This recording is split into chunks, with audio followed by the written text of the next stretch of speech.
नमस्ते मेरे छोटे दोस्तों। मैं हूं कैप्टन पिप, आपका पेंगुइन दोस्त, और आज के इस खास एक्सप्लेनर में आप सभी का स्वागत है। आज हम एक ऐसी सच्ची और मजेदार कहानी सुनने वाले हैं जिसमें एक इंसान ने अपने सबसे बड़े डर का सामना किया और आखिर में जीत हासिल की। तो क्या हम सब इस रोमांचक सफर के लिए तैयार हैं? चलो लगाते हैं एक लंबी डुबकी और शुरू करते हैं। दोस्तों, जरा ध्यान से सोचिए। क्या कभी आप सबके साथ ऐसा हुआ है कि आप खेल रहे हो और अचानक कोई डर सामने आ गया हो जिसने सारा मजा ही खराब कर दिया? शायद अंधेरे का डर या फिर किसी ऊंची जगह पर चढ़ने का डर। जब हम डरे हुए होते हैं ना, तो दोस्तों के साथ खेलने का दिल ही नहीं करता। आज की हमारी कहानी भी कुछ ऐसी ही एक बड़ी परेशानी के बारे में है। भाग 1, द फर्स्ट बिग स्प्लैश। चलिए मिलते हैं हमारे इस कहानी के हीरो विलियम से। जब विलियम बहुत ही छोटे थे, तब उनके साथ पानी में एक ऐसी घटना हुई जिसने उनके इस बड़े डर की शुरुआत की। ये डर एक दिन में इतना बड़ा नहीं हुआ था दोस्तों। जब विलियम सिर्फ 3 या 4 साल के थे, तब वो अपने पिता के साथ कैलिफोर्निया के एक बीच पर थे। वहां अचानक आई पानी की एक बड़ी लहर ने उन्हें गिरा दिया। फिर काफी सालों बाद जब वो करीब 18 साल के थे, तो YMCA के स्विमिंग पूल में एक और घटना हुई जिसने उनके इस पानी के डर को और भी ज्यादा बड़ा और भयानक बना दिया। चलो इसे अपने घर की चीजों से समझते हैं। बीच पर जब वो जोर की लहर आई ना, तो उसने छोटे से विलियम को ऐसे गिरा दिया जैसे हम खिलौनों के ब्लॉक से एक डगमगाती हुई मीनार बनाते हैं और वो अचानक से गिर जाती है। और पूल में क्या हुआ?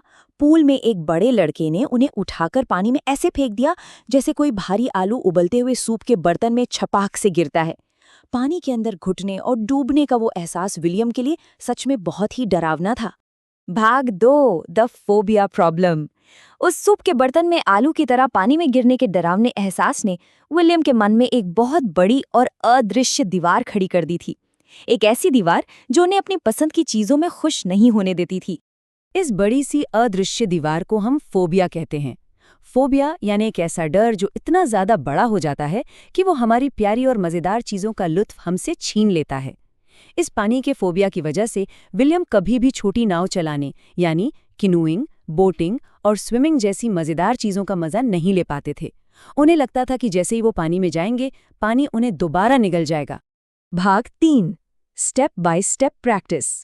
पर दोस्तों, हर कहानी में एक हीरो जरूर आता है जो मदद करता है। यहाँ आते हैं एक बहुत ही होशियार स्विमिंग इंस्ट्रक्टर। इस इंस्ट्रक्टर ने विलियम की इस डर की पहेली को सुलझाने का एक जबरदस्त तरीका निकाला। उन्होंने तैरना सिखाने को और इस इतने बड़े डर को बिल्कुल छोटे छोटे और आसान टुकड़ों में बांट दिया। इंस्ट्रक्टर का सिखाने का प्लान बिल्कुल एक मजेदार चेकलिस्ट जैसा था। पहला स्टेप, कमर पर एक बेल्ट और रस्सी बांधना। दूसरा स्टेप, चेहरे को पानी के अंदर आराम से ले जाना।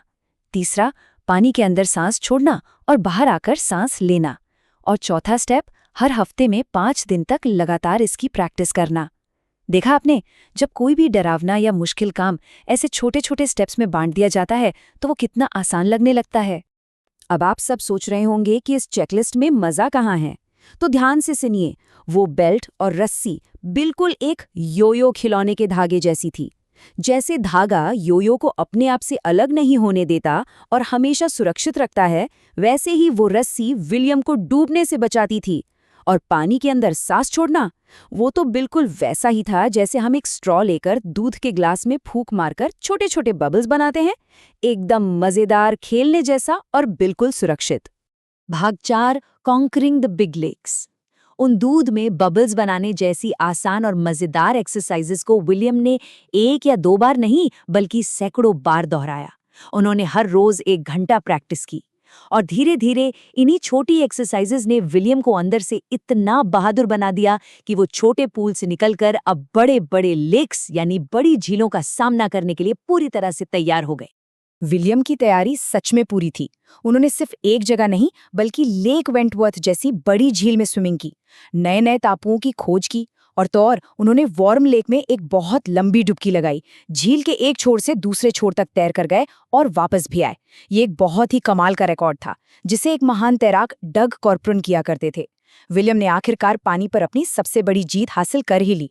और दोस्तों, अगर किसी को लगता है कि ये सिर्फ एक किताब में बनाई हुई कहानी है, तो मैं आपको बता दूं कि इस कहानी और विलियम की पूरी मेहनत को चॉकबोर्ड्स पर असल नोट्स के रूप में लिखा गया था। ये याद दिलाते हैं कि दुनिया के इतिहास में मेहनत और लगातार कोशिश से सबसे बड़े और भयानक फोबिया पर भी जीत हासिल की जा सकती है। और आखिरी भाग 5, द ट्रूथ अबाउट फियर। जब विलियम पूरी तरह से इतने बहादुर तैराक बन गए तो उन्हें अपने उस पानी वाले फोबिया के बारे में एक बहुत ही गहरी और ज़रूरी बात समझ आई। एक ऐसी सच्चाई जिसने डर को लेकर उनका पूरा नज़रिया ही हमेशा के लिए बदलकर रख दिया। उन्होंने देखा कि जो डर उन्हें इतने सालों से परेशान कर रहा था, वो डर तो असल में बिल्कुल खोखला था, यानी उसका कोई आधार ही नहीं था। डर सिर्फ दिमाग में था, जबकि सच्चाई तो एकदम शांत थी। ये बिल्कुल वैसा ही था दोस्तों, जैसे जब हम रात में किसी अंधेरे कमरे में अकेले जाते हैं।